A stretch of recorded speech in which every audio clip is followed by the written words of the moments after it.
മുസ്ലിമീങ്ങളോടാണ് ഞാൻ പറയണത്. അതുകൊണ്ട് ഇത് പ്രത്യേകിച്ച് മനസ്സിലാക്കിയ വേറെല്ലൊന്നും കത്തിമോലെടുത്ത് വരാൻ നിൽക്കണ്ട.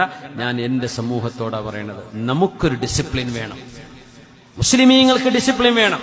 മുസ്ലിം നാമം വെച്ചിട്ട് ID ഉണ്ടാക്കി ഇൻസ്റ്റഗ്രാമിലും ഫേസ്ബുക്കിലും സോഷ്യൽ മീഡിയയിലും ടിക്ടോക്കിലും എവിടൊക്കെയാണോ, യൂട്യൂബിലാണോ മുസ്ലിം ഉമ്മത്തിന്റെ പ്രതിനിധികളായി മനസ്സിലാക്കപ്പെടാൻ ഇടയുള്ളവർ, അവർ ഒരു ഡിസിപ്ലിൻ, ഒരു manner, some etiquettes should be followed.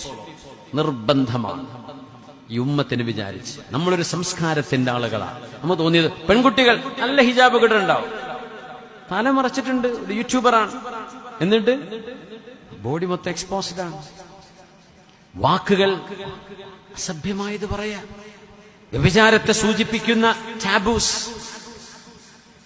എന്ത് സംസ്കാരമാണ് പടച്ചവനെ! എന്ത് ഹിജാബികളാണ് ഈ കുട്ടികള്! അവർ കാണിച്ചു കൂട്ടുന്ന ചില ഡാൻസുകൾ, ചില പെർഫോമൻസ് ദീനിനോ അവർ കൊണ്ടു നടക്കുന്ന സംസ്കാരത്തിനോ വേഷവിധാനത്തിനോ പോലും യോജിക്കുന്നതാണോ എന്ന് പൊന്നുമക്കളെ ഒന്ന് ആലോചിച്ച് ചെയ്യണേ. ദയവ് ചെയ്ത് പുണ്യ നബിയുടെ ഉമ്മത്തികളായി നാളെ ഹബീബിനോട് ഷഫാഅത്ത് ഇരന്നു വാങ്ങേണ്ടവരാണ് നമ്മൾ.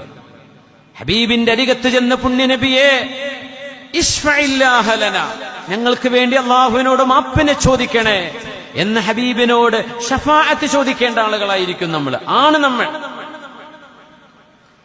പച്ചയായ വ്യഭിചാരത്തിന്റെ പച്ചയായ ആംഗ്യവിക്ഷേപങ്ങളും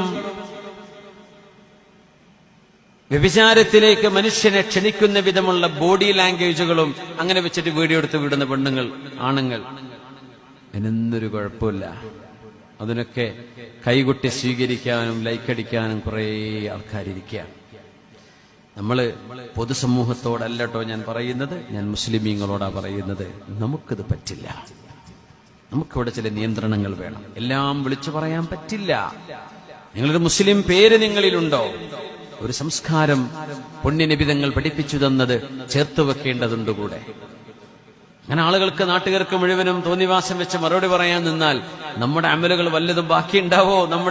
നമ്മുടെ തോളിലും നമ്മുടെ ഹിസാബിലും നമ്മുടെ റെക്കോർഡിലും എന്തെങ്കിലും ബാക്കിയുണ്ടാവോ? ആളുകൾ എന്തൊക്കെ പറയും? ആളുകൾ പറയുന്നത് മറുപടി കൊടുക്കാൻ നിൽക്കുക. തോന്നിയത് പറയും, എഴുതിന്ന് വരും. കണ്ടില്ല കേട്ടില്ല എന്ന് വിചാരിക്കാൻ കഴിയുന്ന വിധം അതിലിടപെടാൻ കഴിയുന്നവർ മാത്രമേ ആ മേഖല കൈകാര്യം ചെയ്താൽ മതി. അല്ലാതെ ഓരോരുത്തരും പറയുന്നതിന് ഇങ്ങനെ മറുപടി കൊടുക്കുക, അതും പച്ചയായ അസഭ്യം വിളിച്ചു പറയാ, മനുഷ്യന്റെ കിടപ്പറ രഹസ്യങ്ങൾ വിളിച്ചു പറയാ, ഭാര്യ ഭർത്തൃ ബന്ധത്തെക്കുറിച്ചുള്ള സംസാരങ്ങൾ വരുന്നത്, അതിന്റെ പ്രൊഡക്റ്റുകളെ പരിചയപ്പെടുത്തുന്നത്, മനുഷ്യനിൽ നിന്ന് തിന്മകൾ ഉദ്ദീഭവിക്കുന്ന വിധമുള്ള ചിന്തകളെ പൊതുസമൂഹത്തിന് വിളമ്പിക്കൊടുക്കുന്നത്, ഇതൊക്കെ മുസ്ലിമീങ്ങളായ ആളുകൾ ചെയ്യുമ്പോൾ വലിയ സങ്കടം തോന്നുന്നുണ്ട്. നമ്മളത് ചെയ്യാൻ പാടില്ല. എന്തുകൊണ്ട്?